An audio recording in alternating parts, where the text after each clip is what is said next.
Welcome to Sweet Life Beat Life. We hope this video helps.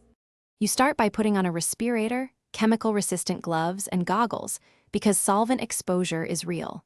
Work outdoors or with strong ventilation and test the stripper on a hidden scrap to confirm dwell time and finish reaction. Remove knobs and hinges so you won't trap stripper under hardware, and mask off areas you want to protect with painter's tape.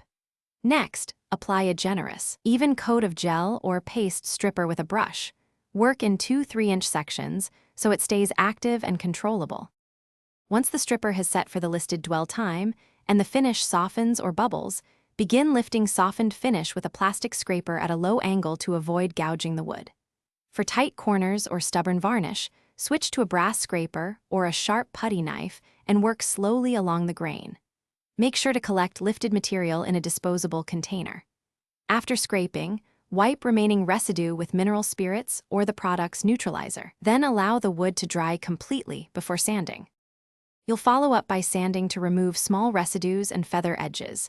Start with 120 grit, then move to 180-220 grit, always sanding with the grain to avoid visible scratches. If you find gouges, apply wood filler, let it cure, and resand flush. Remove dust thoroughly with a tack cloth before applying a sealer or stain.